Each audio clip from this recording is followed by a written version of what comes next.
Temos a situação que vive o padre Fábio de Mello. É verdade que a situação da saúde mental, o mês de janeiro é lembrado. Sim. Por essa questão. Os órgãos de saúde, eles costumam nominar e dar cores aos meses do ano para fazer uma referência a um cuidado específico. A gente tem o janeiro branco, temos o setembro amarelo, que isso não é por acaso, né? Não é por acaso, eles remetem a esses cuidados específicos com a saúde mental, com os atentados contra a própria vida, que é uma preocupação do mundo. E Teresina vive. Ele está num Inserida, pódio que né? a gente não gostaria que estivesse, porque nós temos inúmeros casos desse tipo de saúde mental gravíssimo que acabam de maneira muito triste. Bom, estamos recebendo a doutora psicóloga Danúbia. Seja bem-vinda, doutora. Divide tela com ela agora para todo o Brasil. Estamos recebendo a doutora psicóloga Danúbia para falar um pouco dessa questão que vive a saúde mental, né? Que tem ganhado cada vez mais atenção. Não por acaso, janeiro foi escolhido oficialmente como mês de conscientização aí sobre esse tema. Se a Bom gente dia, puder doutora. Já dividir tela. Seja muito bem-vinda. Enquanto o Railton prepara aqui o sinal para que possamos, enfim. Ontem nós trouxemos ele e foi uma grande discussão, porque nunca imaginávamos que um padre pudesse voltar a novamente ter aí essa situação da depressão. Pronto. Na cabeça da gente, a gente não imagina que ele venha a ter. Imagine a voltar a ter. Voltar a ter, né? Né? A gente imagina que por ele estar tão próximo a Deus, entre aspas, de ter uma vida regrada, voltada para a religiosidade, longe do nosso mundo mundano, né? Que ele esteja mais em paz. E que na realidade ele é apenas um ser humano e que está sensível a tudo que a gente também sofre, né, doutora? Seja muito bem-vinda. Seja bem-vinda, doutora Danúbia. Olá, bom dia. É um prazer estar aqui falando sobre saúde mental, né? E quando eu escuto vocês falando sobre a importância, né, que é importante a gente falar sobre isso, a gente entende que há algum tempo atrás a gente não falava de saúde mental. Sim, verdade. Eu tenho aí 15 anos de formada, eu sou novinha. Eu tenho aí 15 anos de formada e quando eu me formei era um tabu se falar sobre isso. A gente achava... antigamente, né, doutora? Ir ao psicólogo era assim, não, meu filho não vai ao psicólogo, ele não é doido. As pessoas diziam isso, né? E hoje, graças a Deus, parece que normalizou, né?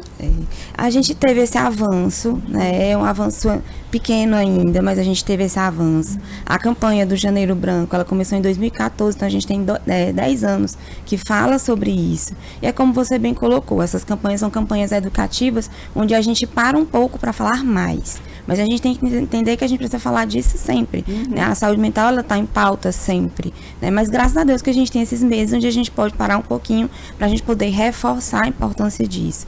Né? E muita gente me perguntou ontem sobre o que aconteceu realmente com o padre, né? Até porque a gente tem esse entendimento.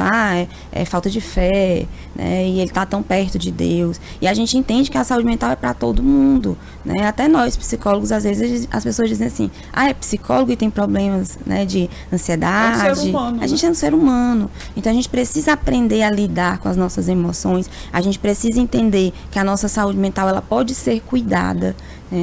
Durante muito tempo a gente se preocupou sempre com a saúde do corpo. Né? A saúde da mente era uma coisa que ficava ali, né, para poucas pessoas. É como se ela não sofresse nenhum tipo de abalo. O corpo, a gente engorda, emagrece, tem problemas cardíacos e outros de problemas de locomoção, mas a mente está ali, não precisa mexer, que não vai ter alteração. E a gente está vendo que não é bem assim, né? Isso. Né? E o corpo da gente vai dando sinais e às vezes a gente não quer enxergar os sinais, né? Na verdade ele grita e a gente não escuta. Quando chega, né, a dar sinais, né, doutora? Porque já está no limite. Já está no limite. Mas se a gente se conhecer, e eu acho que esse é um ponto importante da campanha do Janeiro Branco, trabalhar o autoconhecimento, né, onde a gente possa realmente conhecer quem somos nós e quais são as dificuldades que a gente vai tendo ao longo do nosso dia a dia, ao longo da nossa vida.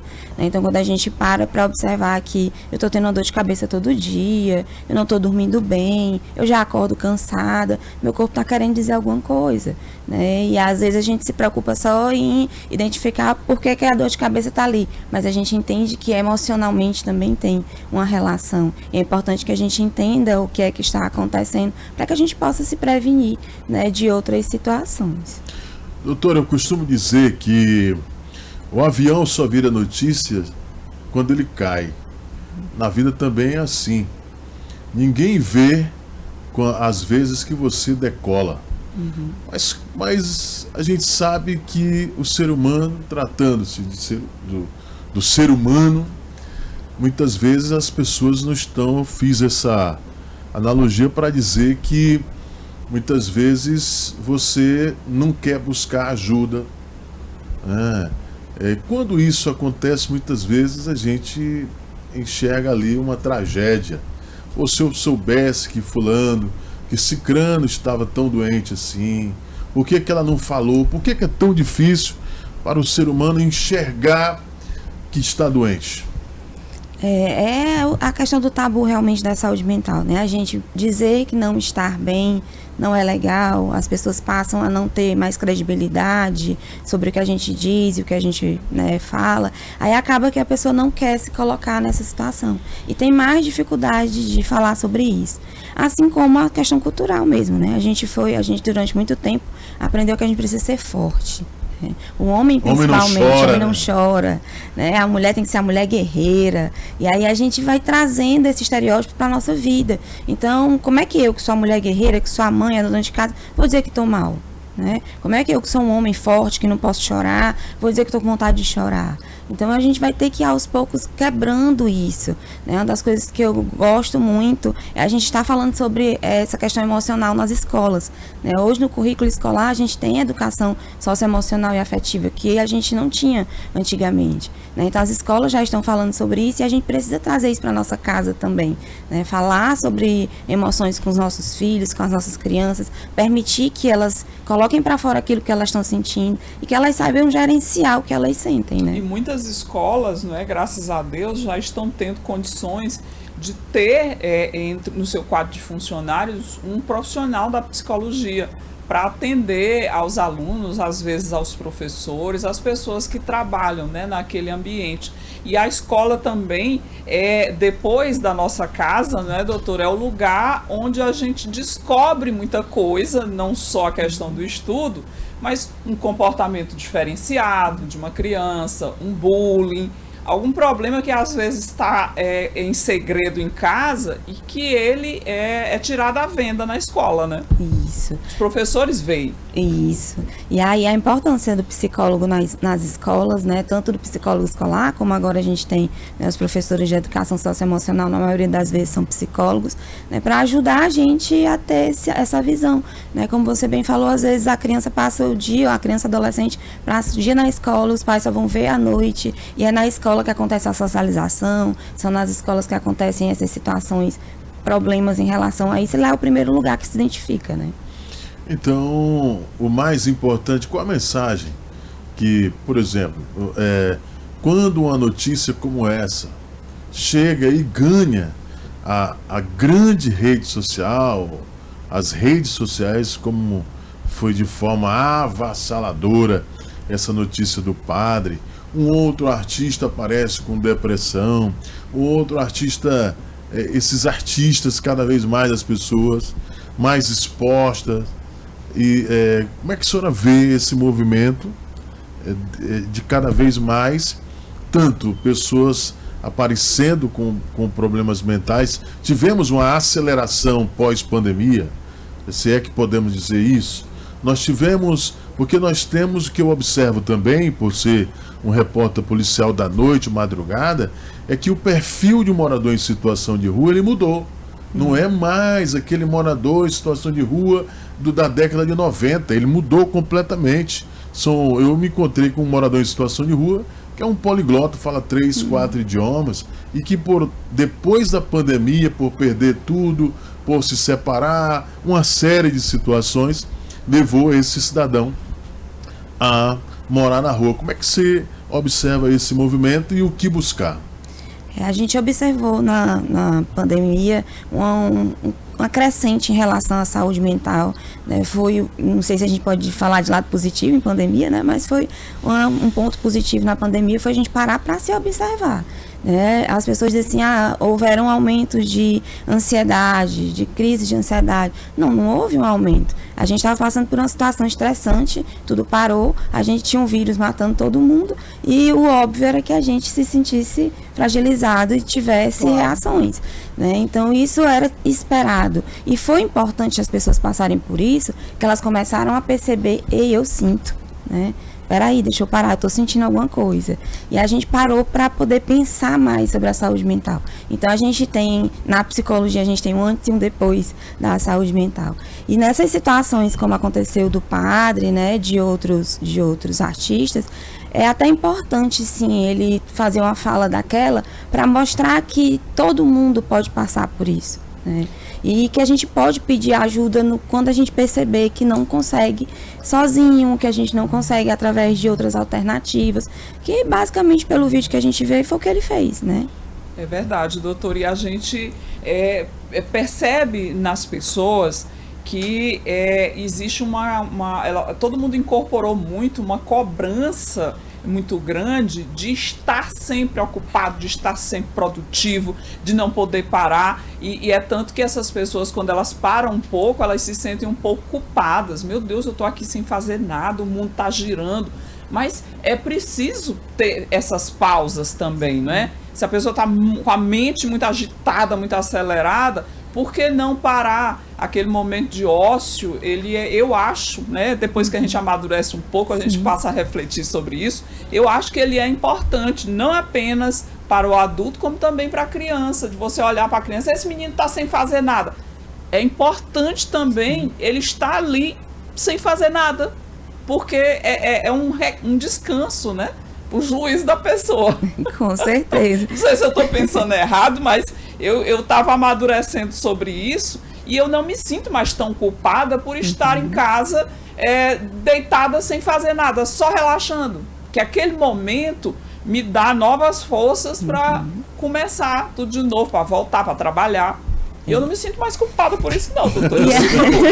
E aí, como eu falei, a importância da gente se conhecer, Não dá pra gente ficar se comparando o tempo inteiro. As redes sociais, elas trazem muito desse reforço, Que fulano tá indo pra academia, tá trabalhando, tá estudando, e aí a gente fica ali olhando e eu, Onde é que eu tô nessa situação aqui? Então, assim, a gente tem essa pressão, mas a importância da gente conhecer os nossos limites, Pra tal pessoa, talvez essa seja a possibilidade de vida dela, mas para mim não. E é importante sim a gente parar, a gente estar com a gente mesmo, não no sentido de eu sou solidão, mas no sentido de viver comigo mesmo, para que eu possa realmente me entender, me compreender, ter momentos de autocuidado, isso é importante.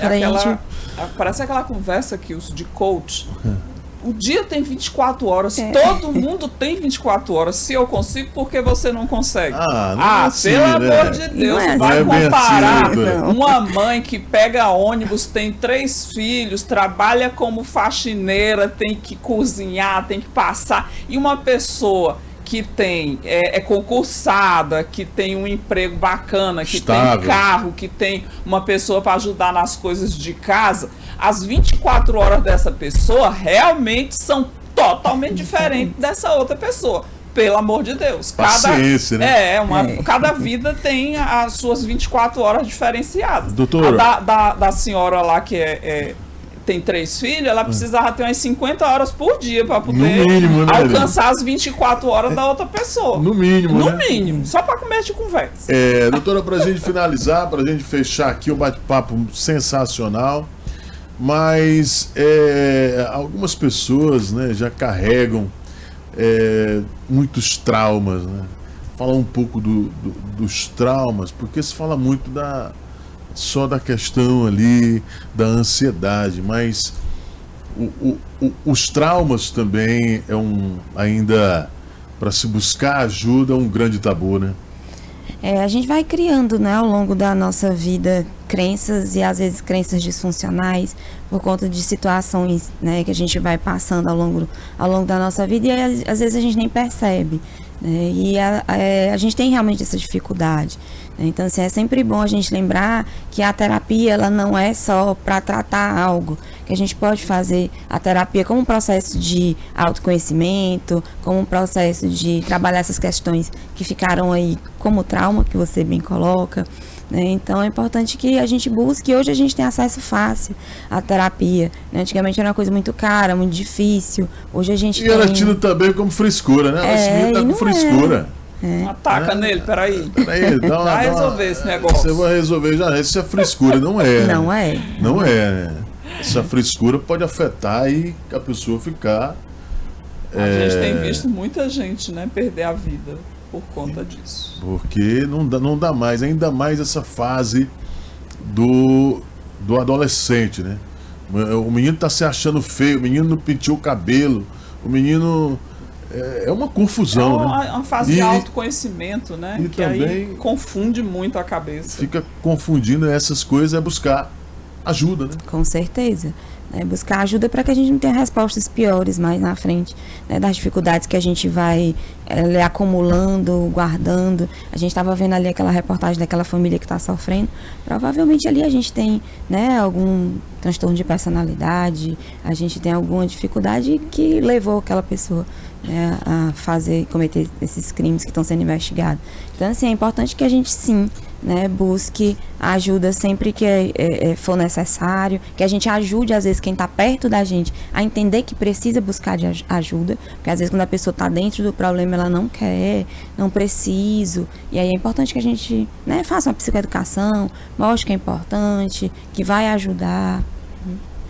É isso aí, doutora. A gente passaria um dia conversando aqui, mas infelizmente o nosso tempo não permite, mas a gente queria agradecer muito a presença aqui da doutora Danúbia Pires, ela que é psicóloga e veio aqui dar uma luz pra gente nesse janeiro branco em que a gente tem visto tantas situações assim adversas e tantas situações até que nos surpreendem, né? Com as reações das pessoas, é gente surtando, é gente que tem depressão, é gente que tem doenças vindas do acúmulo de trabalho, e tudo isso está ligado à questão da saúde mental.